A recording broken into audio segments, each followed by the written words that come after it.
Thank you. What is this?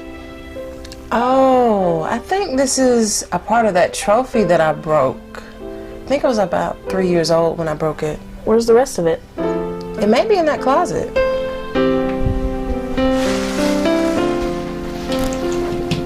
Is this it? Yeah, that's it. What is this? Let me see. Where did it come from? Let's see. It says Outstanding Offensive Player, 1976 All-Star Game. Jackson TD Club. It doesn't have a name? I think it's Daddy and Ricky's trophy. What is this? Oh my gosh.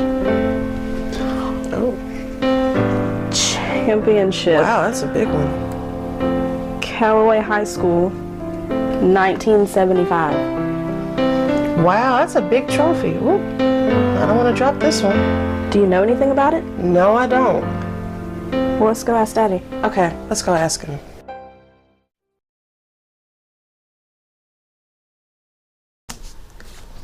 Ricky was my older brother, and he was my only brother.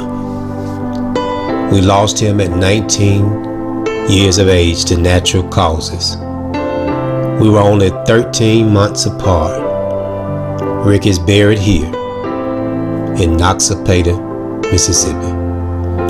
During the summer of his high school senior year, Ricky was diagnosed with an abscess on the brain.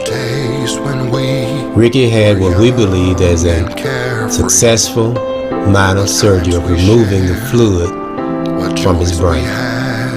He was given a complete medical release, and therefore Ricky went on to play football at Jackson State University in Jackson, Mississippi.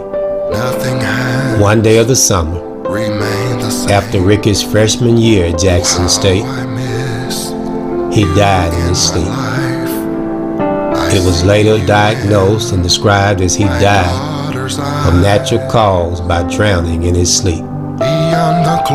Rick and I both assigned college scholarships to play football at Jackson State University, but we never got a chance to play together in college. Before signing those scholarships, we played together on a high school football team in Jackson, Mississippi that is like none you could imagine. He was an All-American running back at 6'1", 210 pounds, and was labeled as the next Walter Payton. Walter Payton was perhaps the greatest running back to play in the NFL, in my opinion.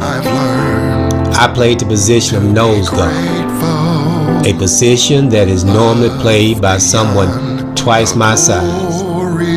I was undersized, but I played with as much heart, will, and determination as one could ever imagine. This team set standards that still stand today over 50 years ago. This team was the first team in the state of Mississippi to record an undefeated season at 12-0. This team finished the season as ranked as the #1 ranked team in the state of Mississippi, and it touched every major college in the state of Mississippi, from Jackson State University, Mississippi State University, Mississippi Valley State University, Alcorn State University, the University of Southern Mississippi, and the University of Mississippi, Ole Miss. But not only that, some of the players from this team had a direct impact on careers of some of the greatest players that have ever played in the NFL. This team set standards that still stand today. This team is made up of black and white players, black and white young men, that 5 years after the integration of Jackson Public Schools and the integration of Mississippi State Public Schools reached a place in history that has never been reached before. This team will go down as perhaps the greatest high school team that has ever played in the state of Mississippi. I found out Callaway back in 1975, we won the state championship, was the largest high school in the state. Give me your history. You were the principal of Callaway during that time. Give me the history of Callaway when you first came to Callaway and what Callaway High School represented to not only the city of Jackson but the state of Mississippi. Callaway High School was constructed to be a freedom of choice. Any student that wanted to come to Callaway could come. So Callaway. How does it play as far as integration? I think you mentioned something prior to us talking about integration. It was also, well, it was going to be freedom of choice. I mean, anybody could come that wanted to. Before that point, all schools were either for one race or the other. But Callaway was to be the first school that anybody who wanted to come could come. And they anticipated. And the first school in the state of Mississippi? The school in the state of Mississippi. Is that right? To be fully integrated. Right. With freedom of choice. Right. We didn't know whether it was going to be integrated or not. Okay. It was going to be built for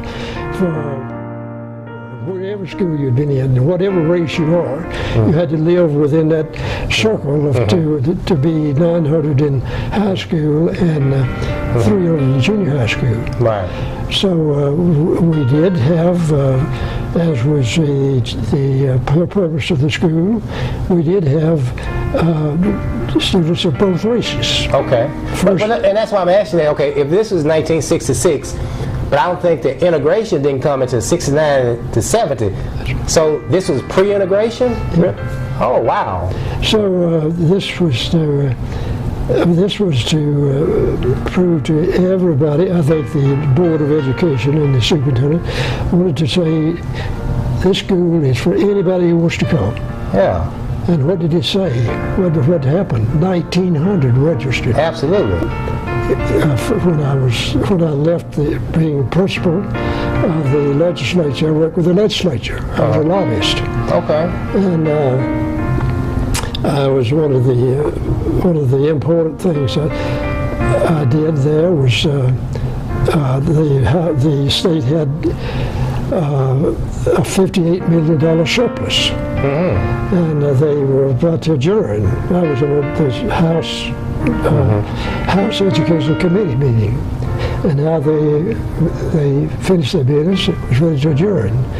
People got up, started. So I slipped in by the chairman and I said, "Mr. Chairman, if you really want to help teachers, you take 28 million of that 58 million surplus, put with that 5 million that you have for teacher health insurance, and you pay for all the teachers' health insurance." And he talked, that's his bookkeeper, if that was correct, and he said that's correct. So he says, "Call those guys back in here." So he called his committee back in there and told them what he wanted. They immediately voted it in. Is that right? I walked down the hall and there was Musgrove. So Musgrove says, "Well, we passed that bill." But that was a gigantic accomplishment. Then the governor called me over and wanted me to come and work for him. Okay, Governor Fordyce. Governor Fordyce. And I thought about it, and I thought, well, I've got 4 more years. So it was the beginning of his second term. It'd be 4 years. Right. It would be 4 years on my retirement system. Got so you. I didn't have to sleep. Very smart. I didn't have to sleep overnight on that. Right. I accepted the job. So what did you do with him? What were your position with My Governor? exhibit to him was to advise him on education. Okay. What we needed to do and what the state could afford to do for education. That's Kirk Fordyce. That's Kirk Fordyce. Right. I said, "Governor, I know that you don't think the public schools are doing a good job." He said, "No, they're not. They're a failure." And I said, "Well, Governor, what if they pass the national teachers exam? Would you be willing to pay a reasonable salary?" He said, "What are you looking at?"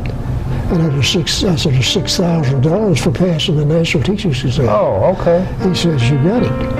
Now we have teachers. So you were part of that process to get that passed? I asked the governor, I said, Wow. I asked the governor, if you want to help teachers, this is what you do. What are the things you do? Right. Is pay teachers $6,000 if they pass. Yeah. He asked me first, well, what do you mean by that? And I said, well, the lawyers have to pass a national teacher's exam. Doctors, a lot of professions have to pass a national exam. National exam, right. There is a national teacher's exam. Right. And I said, if they pass that, then you pay them $6,000. Tell me about Roy. You mentioned about Roy. Roy, was a real All-American. Oh, yeah. He could pass, he could run, he could pass. And of course, Ole Miss wanted him. Yeah. And I'm sure that I influenced Roy to go to Ole Miss. Okay. Here we are on the campus of University of Mississippi Ole Miss. This is definitely a part of Mississippi's uncovered glory. It's where the quarterback on that team, Roy Coleman, decided to go to school. And Ole Miss is a great school at this time. My daughter, I had a daughter to graduate from Ole Miss, from the University of Mississippi. But in 1976, when Roy signed to go to Ole Miss, Roy was ranked as the best quarterback in the state and compared to being one of the better quarterbacks in the nation. You see, Roy was a prototype quarterback. Roy was 6'3", weighed about 195 pounds. Roy could run a 4.3, 4.4, 40. Roy was even an outstanding pitcher on the baseball team. Roy had a 14-3 record. I think he had over 100 strikeouts that year, and Roy was looked at by pro baseball scouts. And so Roy signed with Ole Miss, and I never forget it. Roy did not have opportunity to showcase his talent at quarterback. But Roy did play football here at Ole Miss, and he played successfully here. Roy played flanker, played wide receiver, and also history tells about the desegregation in the state of Mississippi. That in 1962, this campus, in 1962, the governor of Mississippi, Ross Burnett, stood in the doorsteps of Ole Miss to not allow the first black student to enroll at Ole Miss. This is the campus that has happened. So that was in 1962, and Roy came here in '76. But time has brought about a change. Is that now what they have Ole Miss has put a statue of that same black student that tried to enroll in '62. They have a statue. We're going to go over and look at the statue in a second. But not only did he try to enroll, but he did enroll here and did graduate here. His name was James Meredith. Then also I add that Roy did graduate from Ole Miss with a degree in marketing. Roy left us some couple of years ago. Roy passed on with some medical complications. And time to say goodbye to an excellent athlete, as you were telling me. Yeah, groundbreaker, a leader, and a fantastic athlete. Yeah, he was great in football and baseball. Wow, it was great to hear those stories about him. Legendary high school quarterback Roy Coleman was laid to rest today. He was remembered as a trailblazer and a one-of-a-kind athlete by his former teammates and coaches, who all agree he was one of the best athletes this state has ever seen. Roy Lee Coleman. He's just one of the best fellas, one of the best athletes I ever had the honor of coaching in a lot of years. Roy was our quarterback at the 75-76 football season, first team in the state to go 12-0. We're very proud of Roy. Roy was our leader, not only on the field, but off the field. Coleman led Callaway to the 1975 state title by going undefeated. It was the last JPS team to accomplish such a feat, and he would make history by becoming the first black quarterback to sign a scholarship at Ole Miss. As I talk to everybody, I tell the story about Roy going to a place that did not want him to play, did not let him live out his true dream of building a quarterback. I tell the story. I said, Roy, to me, Roy has never complained about that situation. That shows the person that he is. Roy was 54 years old. But Roy never would be forgotten for the contributions that he's made to Mississippi history as far as here at Ole Miss, and not only the Mississippi history at Ole Miss, but to Mississippi's uncovered glory. We love you, Roy, and we thank you for all you've done for us as individual people, individual players. What do you think about Roy Coleman as a quarterback? He was ahead of his time. He was ahead of his time. I put like guys like Roy Coleman, Reggie Collier, those kind of guys in today's world, you know, they are the RG3s, you know, Cam Newton. You know, those guys had the skills back then, man. That these guys now is a commodity. And back then, number one is the black quarterback. Exactly. You know, black quarterback was really non-existent. Right. Except for high school. Nobody thought about him on the next level. Right. But now you're getting those guys, and everybody's predicating what they do and everything they do around those type of guys. Exactly. So time is just a different time. Yeah. Man, you know, Roy had extreme ability, if you ask me. As far as Roy, he just had all the ability in the way he could run, throw. And Yeah. Even if you wanted to, you can go out there and catch it if you wanted to. I mean, tall, good firm grip on the ball, could throw it and run. And I think that's what made him pretty dangerous. I mean, he could actually throw the ball and run if he had to. Kept control of the offense, controlled the huddle, and just an exceptional athlete. You played with Roy in baseball also. Okay, Roy was a dynamic baseball player too. He could pitch it. At that time, I think he was one of those first 90 miles per hour fastball pitchers. He really had a strong arm. Even in football, he could almost throw 80 yards in the air, you know.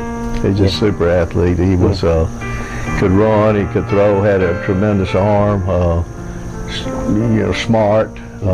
But he was something. Roy was some kind of leader too. He was just a great leader, I thought, on the field. And you know, when in baseball, of course, he played short for us, and he was so valuable. But we used him on the mound pitching too. But he had such a great arm. But you know, he could throw a football. He without flicking football, he could flick it 60, 70 yards in the air, and so you know, a great talent, a great big guy too for a quarterback back in those days. You know, particularly, and you know, what Roy 6'2", 6'3", yeah, Roy about 6'3", yeah, 6'3", fast, just could fly. Oh, absolutely, absolutely. What do you think about? Did you foresee Roy maybe playing on the pro level, either baseball or football at some point, or I thought he would play both sports, really. Right. And you know, back in the day when he came along, he signed at Ole Miss, and you know, I'm not sure exactly back in that day, you know, what exactly happened. He wasn't. The Ole Miss fan base wasn't quite ready for a black quarterback. I kind of think that was part of it. As stupid as that sounds. Well, I mean, it's reality. He was a little bit before his time. Absolutely, that's what I would say. And Reggie Collier was the same thing at Southern Miss, you know, and they ended up. Nowadays, they would be head straight into the NFL, I think. With exactly. You know, that's a shame that it was that way, but you know, he's still a great player. Oh yeah, absolutely. He went on and you know, he ended up playing a wide receiver, and in one game I know about in history. Even Roy talked about that against Notre Dame when Ole Miss played Notre Dame in the Memorial Stadium. Roy played wide receiver and caught a long pass, and Ole Miss beat Notre Dame, and that was the only loss that Notre Dame had for that year. They went on to win a national championship that year. So I guess all in all, you know, Roy went on and had a decent career and finished school there. Do you think Roy's talent was wasted at Ole Miss? I wouldn't go so far as saying wasted. I would say I know how great a player he was and how good people he was. So I guess you might, when you say not wasted, I think I understand what you're saying. Roy was talented in so many ways, so he played a different position. So he definitely did well in that position that he played. He just wasn't quarterback. He played flanker. You know, but a little example. When we played against Roy, when I was at Mississippi State and we played against him, you know who we prepared for? Who was that? We prepared for Roy Coleman. Is that right? We didn't prepare. We prepared for 4K too, but we felt like Roy Coleman would be. We knew Roy Coleman was a better quarterback. We knew it, and of course me, Tyrone and Bean and Massey knew because we played with it. Nothing against 4K or anything like that, but Roy was the better quarterback. And do you think his talent just went wasted after high school? What do you think? No, I thought he played. I thought he played well as they let him play. He could have done better. But now that has to do with selecting where you go. So do you think his talent was utilized where he was? No, not really. Yeah. But Roy was before his time. Yeah. Do you think Roy was a wasted talent? Well, I don't want to say he was a wasted talent. I just know he took us to the promised land at Callaway. Yeah. And Roy made that great orange machine go. Yeah. And without Roy, we wouldn't have. Do you think he had enough talent to play at the next level and beyond? If today's day, Roy would be in the National Football League. I mean, he would be the most sought-after quarterback coming out of high school now. Yeah. But just because of the era in which he came out of, and people just back then, they were just leery about having African-American quarterbacks. Yeah, that's just a fact. I mean, and now they just looked up as great quarterbacks coming out of high school. You don't even think twice about it. Right. But at that time, it's just that man. I just think he could have took Ole Miss some places. Well, here we are on Ole Miss campus, and this is James Meredith, who in 1962 became the first black student that tried to enroll in Ole Miss. And then now here, some 50 years later, over 50 years later, they have a statue of James Meredith. And the Ole Miss has really made a lot of progress over the years. And I'm really excited about it and what they have done. History is so important that we don't forget history, because history tells us where we were. It also identifies how far we have come. And Mississippi is my home state, and I'm proud to be living in Mississippi during the early 70s, and I'm excited to be a part of Mississippi as my heritage. But what this statue says, it says courage. It identifies the courage that Mr. Meredith went through. What kind of things would you want change, and at the same time, how could you make those changes? If you had the power to do it, I'm not, just saying if you had the power, what kind of things you would like to see change? It's just in general, or just the world in a sense? Well, I think the only real answer to that is letting people need to know about Jesus Christ. They need to know that there really is a God. Absolutely. And He is, His desire is to love one another. Absolutely. That's all, Jesus taught that so many times. You need to love one another. I pray that and now the opening prayer. To the best of their ability, that you can give them the growth that they need and maturity they need from this contest. And I pray that your blessings will be on all of us for the rest of our lives. Amen. So many times I think, and this being human, so many times we think that we can actually change that person. God can change that person. Yeah. We can't change that Through person. prayer. We can pray. We can pray. That's our power right there. Yes. Prayer is our power. Yes. We can pray for that person. We can show him the word, and that's all that we can do. Show him love. We in essence we would like to help all, and we do that. And I think that sometimes I'm just going to say from Christians sometimes may get frustrated that, okay, well, I'm doing my power trying to help, but it's not your power, it's God's power. We got to put it in God's hand and let God, and continue to pray. Just continue to pray, and change is going to come. Yeah. And it's not in our time when change is going to come. It's in God's time. That's right. Look, there were none. Because look, if there were any problems in that school, you know who they came to? Us, all the football teams. Right. And the football team black and white, went and handled it. And we didn't think of it because, you know, they were our brothers in arms.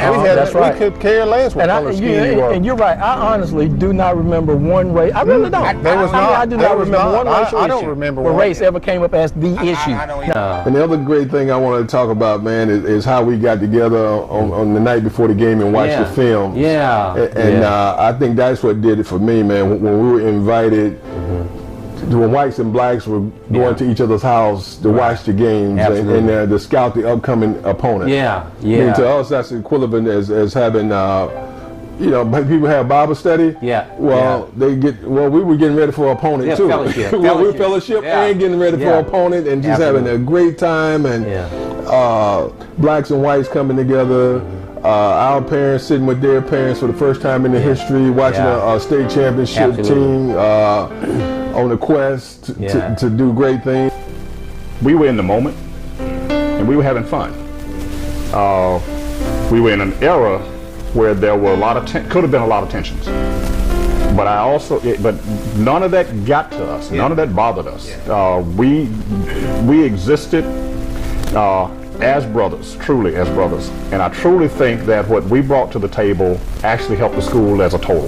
Good point. Because everybody would rally around a winner. That's the easy part. But they also rallied around our relationships.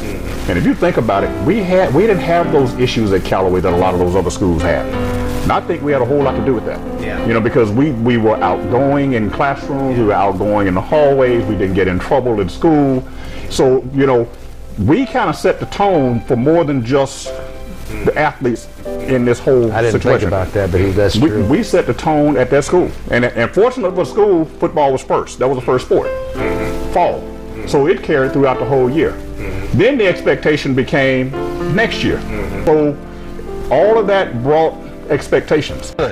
We knew each other. Like I said, we were brothers, man. We knew each other very well. I remember the team meeting we used to have. The team meeting was so intense. The night before the game, and I think that helped us a lot too, because that right there brought us together. Brought us together before the game, big time. We were already together, but that team meeting solidified. Absolutely. It solidified it, and we was one, and we knew we were gonna go out there and take care of business, because we were very intense up in there. I never really realized how special we were as a football team until many years later. We weren't only special as a team, but we were special as friends. Absolutely. We were brothers. We were friends, and I wouldn't have done anything to let my teammates down. Not just Tyrone or Larry Friday or Clump. I didn't want to let down Roy or Terrence or Bill Crockett or Alfonso. I've read your book and read the book in there and talking about the things that were going on back in those days. Now, that wasn't a big deal to us, and I didn't think. I mean, I just thought we were just a team. Right. Really a good team, and but when you back off and look at what was happening, the schools had become integrated, and there was a lot of tension among people and that sort of thing. And I think athletics was the thing that was quelled that and made it work, in my opinion. And when I read your book, I'm just proud to be part of that. And we just. What the heck? We're not thinking about all that stuff. We're trying to win a football game. We're trying to win a baseball game. We also came from an era where we had to do our schoolwork. So we were literally people they looked to lead. So you think that when you say people that they look to lead, so the football team set the standard, so to speak. Absolutely. Set the boundaries, and seemed like all the other students kind of bought into that. They bought into it. And that's what I think about. Okay, this was 1975 was 6 years after the integration of public schools, and I don't remember. Obviously we're not naive to race relationships at that time. But I don't remember any issues that we had as far as race relationships. And that carried over outside of the 45 or 50, however many people we had on the team. None of None of us got into it. You think about it. You did not have scuffles on. We sure did. You have scuffles in practice. You have scuffles on the sidelines.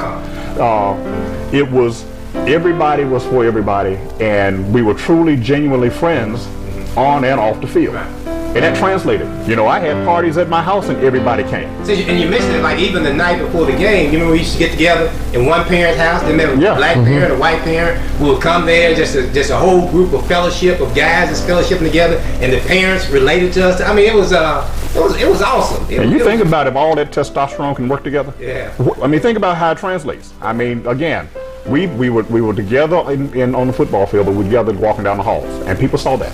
Yeah. It was not just because it was football season, and that was the other thing. Once football season was over, we were still hanging out. Absolutely. You know, we didn't go our separate ways just because the season ended. Look, people don't understand what that football team did for this school. Can I take it up a little bit? Yeah. Can I bring it up a little bit? Absolutely. If people don't understand, you showed me through the years now. They said, well, things has changed. Well, no, humans are human, parents are parents, and children are children. And I'm going to tell you what now, you have a good football team, and most of the time, you're going to have a pretty good school. That's true. So those athletic programs go so good school. You know, I say all the time when I took over the job head coach at Mendenhall, Mr. McClellan told me a good football coach and a good head football coach will cut down on 6% of discipline problems in school.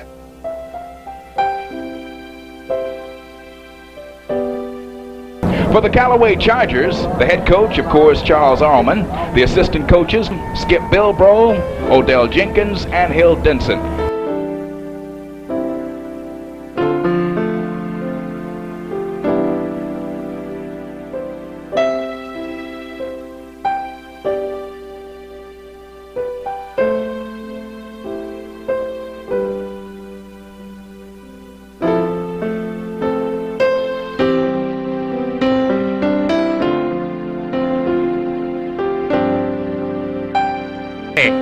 Handing off to Gentry. Gentry to the 25, to the 20, to the 15, to the 10, to the 5. He'll go in for the touchdown.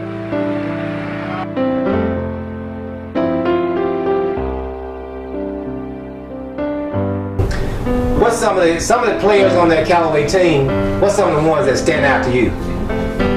Oh, certainly Napoleon, fullback. Your son? My son, right. Jerome Gentry. Your son? My son. Roy Coleman was an outstanding quarterback. I can't forget Keys. Keys could take care of the whole left side of the defensive line by himself. Crump Taylor, Don Horn is another one. Terrence Shirley. What's the guy's name that I told you I saw as an attorney? Was Walt Dallas? Walt Dallas. Walt Marshall Dallas. Marshall Foster. All those guys and many others were super guys. What would you tell, I guess you want to say, other kids that come along now about what this Callaway team represented as far as the players that were on this Callaway team? What kind of players were they, and what do they represent as far as young men? The young men represented citizenship at its best. You didn't hear of anyone raping anybody, simple assault, robbery, and I understand that these young men conducted themselves like high-class citizens in the classroom and on the campus. So that's a great tribute to the coaching staff, the community, and certainly to parents. Well, what's your lasting thought? Well, based on the same thing as he said, that was my concern. At that time, the young men who were on that team, I think most all of them went to college. All of them had good academic averages, and they were very fine young men, respectable young men. And that goes along with being a good football player. To have your good academic to go along with it, that makes the whole team positive attitudes. Very respectful, all of them. I was proud of every one of them was on that team.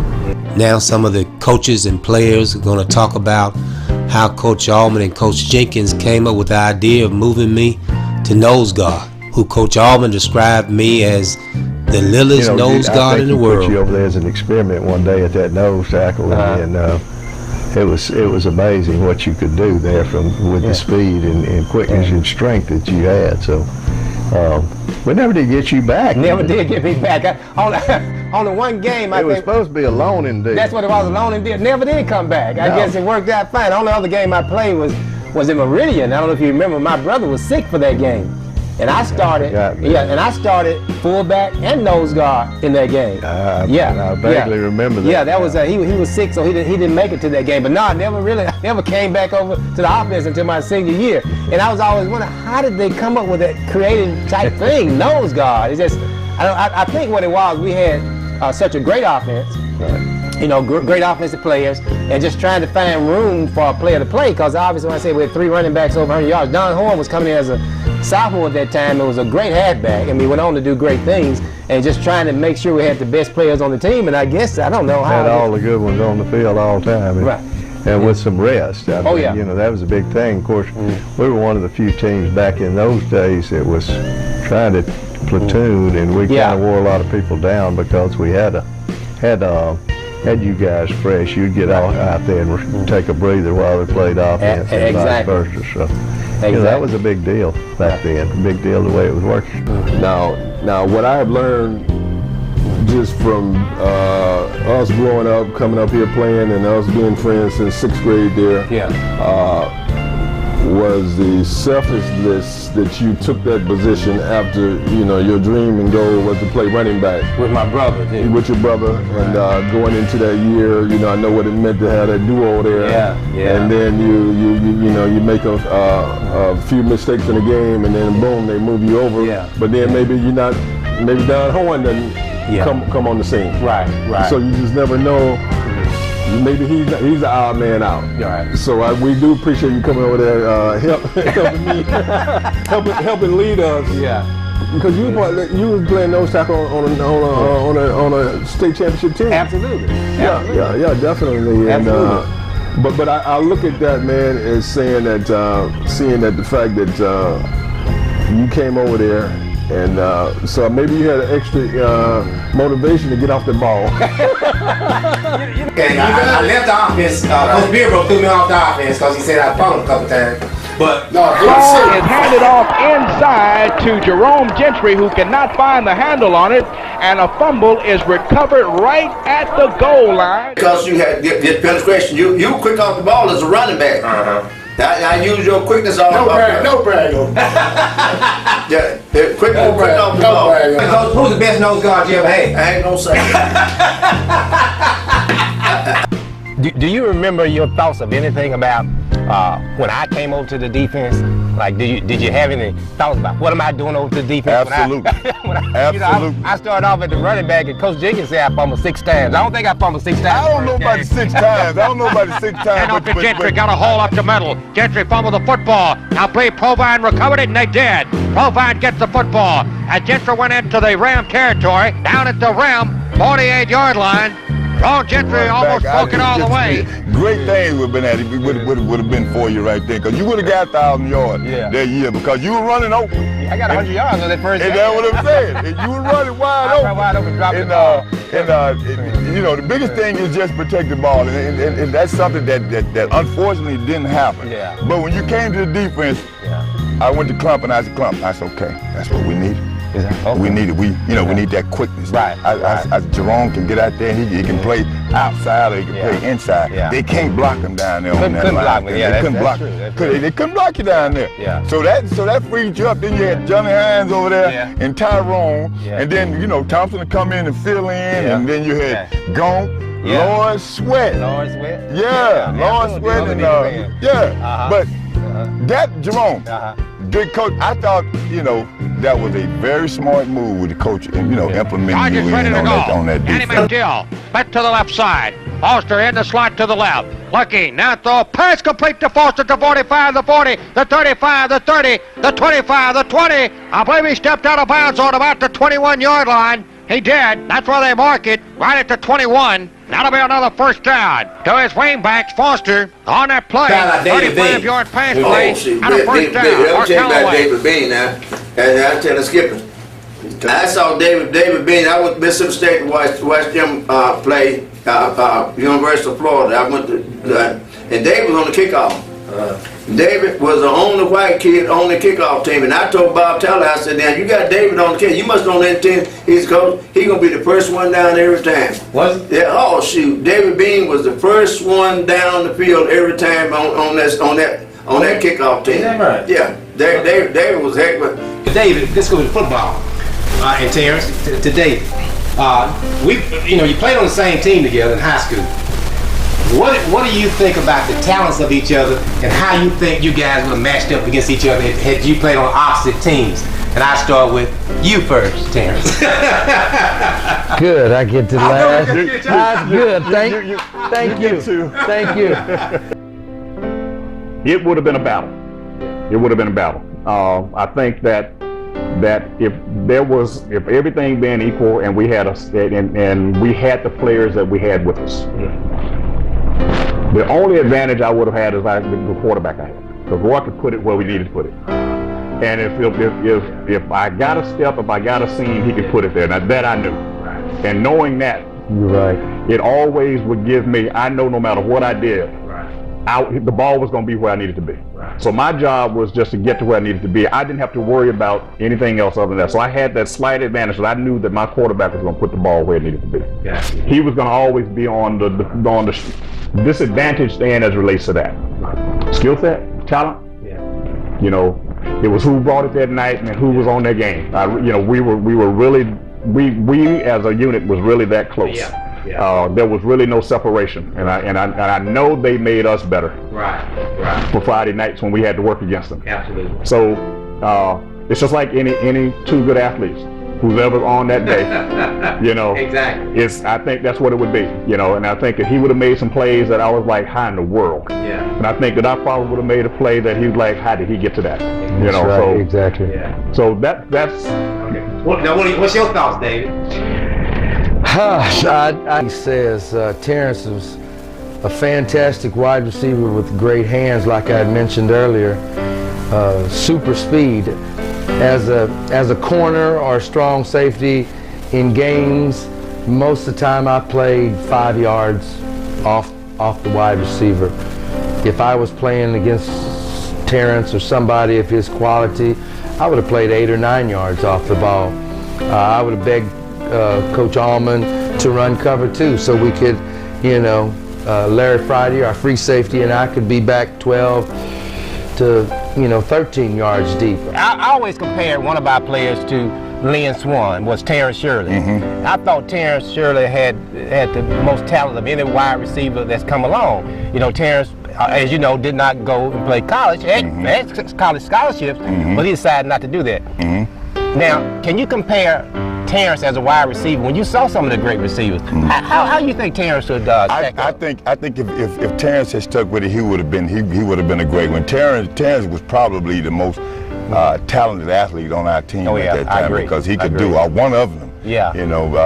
But he had phenomenal hands, big hands. Yeah. He had great speed, and most of all, he had size. Oh yeah. A lot of times you don't get a lot of receiver with size like that. I think Terrence would have been phenomenal if he'd have kept playing. Yeah. But unfortunately he didn't. Yeah. He didn't continue, and which kind of got to me a little bit when I heard that he didn't take the scholarship, because I really wanted to see what he could do. I was disappointed, but the guys went on and did great things with his life. But being selfish, you and I with the football talent, I was very disappointed. I wanted to see what he was going to do on the next level, and I think it would have been great. I think he would have been very good. I think it would have been very good. It was a selfish thing on my part, your part. But he did well in his life, and he was very successful in his life, is what he's done now. Nobody compares to Jerry Rice. I mean, he's just an athlete by himself out there. But at the same time, Terrence, how would you compare Terrence to Jerry Rice? Do you think that Terrence had some of the skills that Jerry Rice had, or how would you compare Terrence to Shirley? Yeah, it's kind of funny you mention that, because when Jerry Rice came, I didn't know too much about him. I just know he was a big receiver coming in that really wasn't recruited highly by colleges. And luckily, he signed with Valley. But as he was coming in, he was known as a big play receiver, and he really worked hard to becoming where he was. And to compare him to Terrence, the two together, that's the same kind of quality. Terrence, when he hit the practice field, it was all business, you know. Big play receiver, big threat, you know. Right. Like I say, I think he could have made it anywhere he wanted to. But I think as time went on, I think his future was already kind of mapped out for him. I think, but as far as the ability, I think, man, he could have made it anywhere he wanted to go. He was really that time, big time. I definitely agree. And having a big time quarterback didn't help at the time. Exactly, Well, here we are on the campus of Mississippi State, here in Starkville, Mississippi, where another university where we have put our stamp on, which is Mississippi's Uncovered Glory. We had about 4 players from that team to go to school here at Mississippi State from that Mississippi's Uncovered Glory team. We had Tyrone Keys, we had Larry Friday, we had David Bean, we had our offensive tackle Alan Massey. They all came here to Mississippi State, and you know, they all did great things here at Mississippi State. They all were starters here at Mississippi State. Tyrone went on to you know, that in that famous game against Alabama when they beat them 6-3, Tyrone was the defensive tackle that hit the quarterback and jarred the ball loose from him where they were driving in. Alabama was driving in for the winning score. And that game is continued to be remembered by Mississippi State alumni as one of the greatest games that they have ever played. Tyrone Keys, you know, and you played with Tyrone. Oh man, Tyrone was awesome, and he was. I didn't know the story you was telling me. Very similar to you going to Mississippi State. So what do you? How you vision Tyrone as a player? Tyrone was an off. I watched Tyrone grow. I watched Tyrone grow from 6th grade on up. You know. Remember seeing him as not as agile. You know, not. You know, he was big, but you know, he developed some muscle and he started running. I was watching the film the other day, and Tyrone was really getting there. He was stepping over people. What was it, Mississippi State? No, it was at Callaway. Oh, Callaway? When they won the championship, he was getting there. And for a guy that big, was getting there, and I know why he got all the accolades he got, because I said, look at Tyrone go, man. He was stepping over folk, going over people. He was doing what it takes. Tyrone talents didn't surprise me. Because I knew, because he worked at it. Gotcha. He worked at it. He worked at it hard, but the biggest thing came from Tyrone was the mental part of it. The mental part came because you know, at times I'm pretty sure he had, you know, some, you know, some tough times. But that stuff made him grow. That stuff made him grow up and be the good man that he is, and doing a lot of great things right now. Well, when I left that team, and of course, that team prepared me for everything. Leaving that team in 1980, I ended up playing on one of another great Mississippi State teams. The team that beat Alabama 6-3. And actually, we're being honored in 2 weeks. Oh, great. So, 75 and 80. Then 5 years later, I catch myself on another great team, which is a legendary team, the Chicago Bears. Monsters of the Midway. And actually, we're actually being honored on September 19th. Oh, really? Okay. And then, you know, I just looked most recently, we were selected as the #2 greatest team of all time. Oh, is that right? I didn't know that. So, you know, to look back and to see that I played on a great team with the 75 Callaway Chargers. Mississippi State 80 team. The Monsters of the Midway. 85. Then coming back full circle here, sitting here with you. Because I think a lot of, when I look back at it, and just coming from the Hall of Fame tonight, man, I look at that, man, and you know, and I had a chance to go with Coach Jenkins. And then, you know, Coach Jenkins came there in 1975, same year that I came. Coach Desson was there. He's actually inductee, and he and I get a chance to sit and hobnob and tell the stories of how he was my 7th grade teacher. And what a great story for me when I go back and share with my former students who are teachers and say, you never know when your teacher and your student are going to be in the Hall of Fame together. You just never know, do you? I commend you and I admire you for what you're doing as far as your nonprofit with the youth in Tampa. And, you know, the first thing that I tell people, Tyrone, about you is that you know, I tell people that, you know, Tyrone Keys and, you know, all the accolades, you know, play with the Bears and all that. And I said that Tyrone was inducted into the Hall of Fame, Mississippi State. And what I get excited about is that I don't say anything about Sports Hall of Fame, Education Hall of Fame. Right. Yeah, okay. And the Jets ended up trading my rights to Chicago there, and man, you know, I felt like I hit the jackpot, especially after meeting, you know, playing with Walter Payton. Yeah, Walter growing Payton. up watching Walter Payton. Absolutely. Which, you know, actually, you know, basically, I don't know if you've been told this before, but you and him, but you know, you always had playful ways now.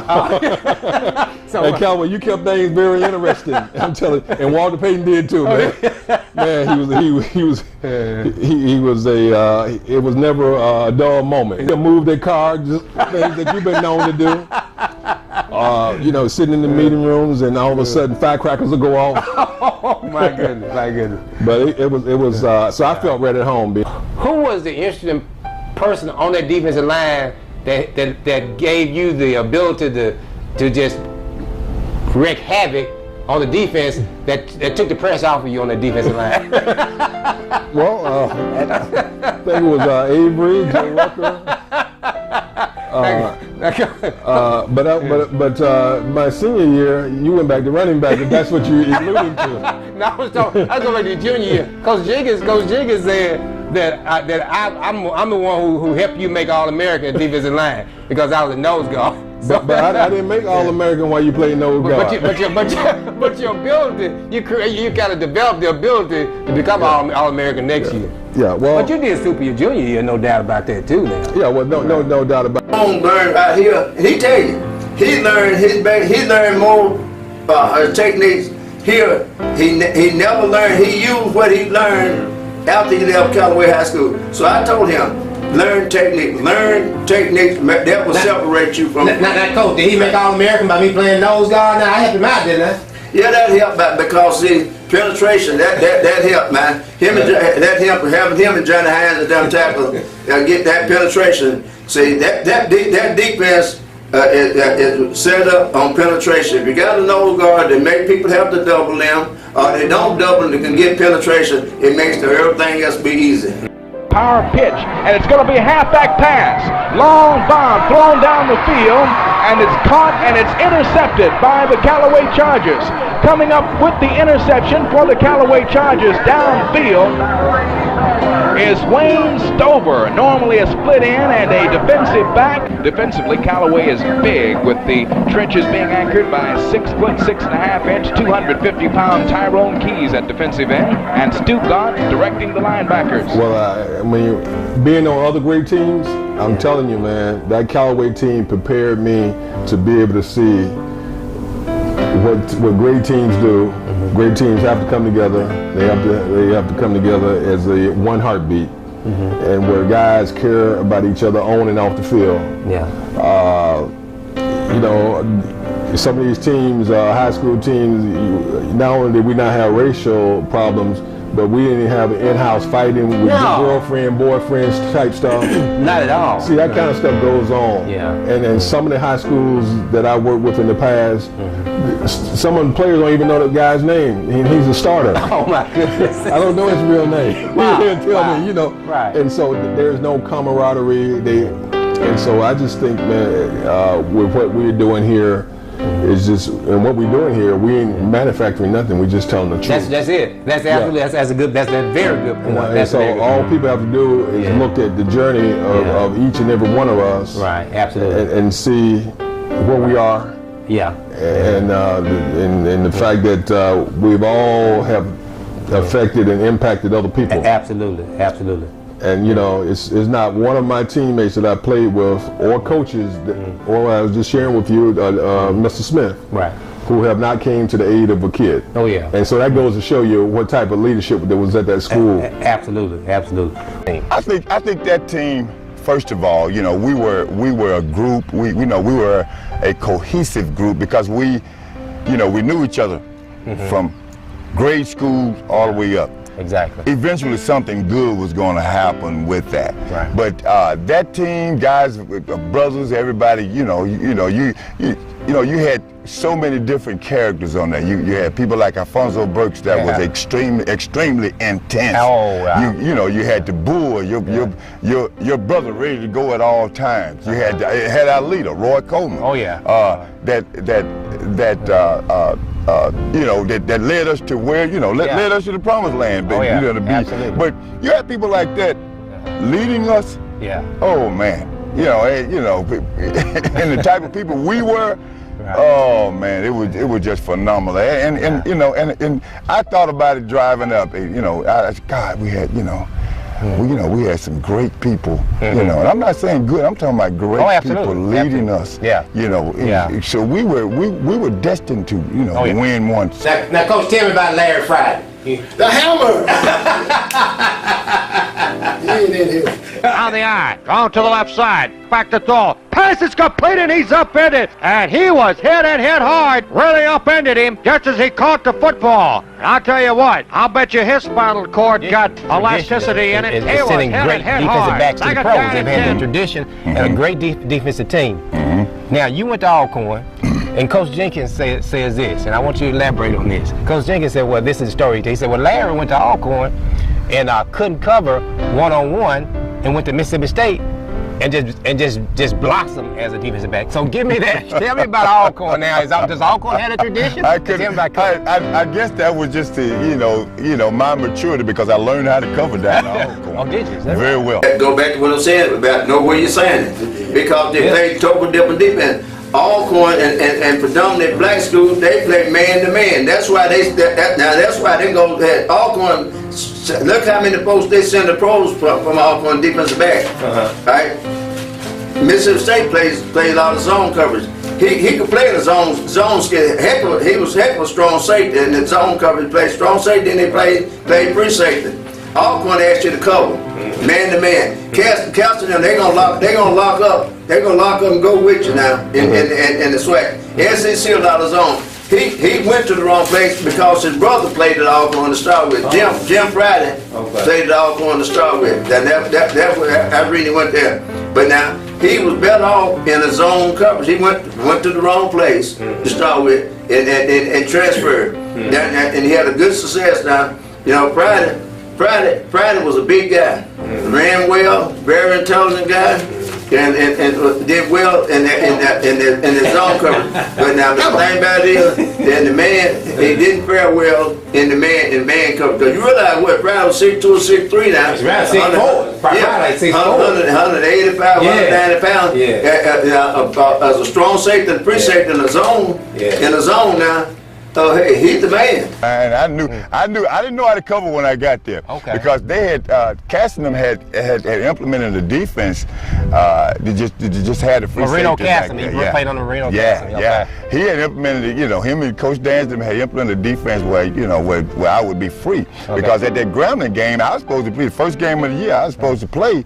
They had me pitted to start. Okay. But your freshman year? Yeah, but something happened because we had a couple of defensive backs that was hurt. Bertrand Benson, he was hurt. Another guy was hurt. I guess they didn't have that much confidence, so they said, hey, a freshman, Friday, coming out of Callaway High School. Yeah. Friday, okay, I got myself ready to go. Right. I played very little that game. Matter of fact, I don't remember the play. I think I was on the field one time, and Doug and I was back there so far. I think Doug probably didn't. He said no. Doug Williams. Oh, Doug was quarterback. I got you. Okay. And Doug, I was back there so far, so Doug probably didn't want to throw it because I know this guy. He'd already threw 5 interceptions to the guy that was in front of me. Oh, really? Bertrand Benson. Okay. I left Alcorn. I knew how to cover man on man because we did it every day in practice. You had people like Rondell Young, Bo John, Bo Jones. Monk Young from Vicksburg. All those guys were very instrumental in me learning how to play, learning how to cover man to man. And I sat down there and I knew I had to play. I had to play man-to-man. So it's some truth to what Coach Jenkins said there. It is. When I got there, I wasn't a very good cover man. I wasn't, and I admit that. But I learned how to cover down the Alcorn. Gotcha. So that really tells a little bit about those SWAC schools back then. I mean, they put some talent out. Exactly. So if you can leave Alcorn and go to Mississippi State and be a starter and go on to pro for Mississippi State, wow, that says a lot about Alcorn as far as the different. And you mentioned a lot of defensive players that they put out. Oh yeah. They put out some very good guys, and the guys that I was around that I worked with down there were the best at one-on-one. And I was like, and I used to watch them. I used to watch them all the time, Jerome. I watched every last.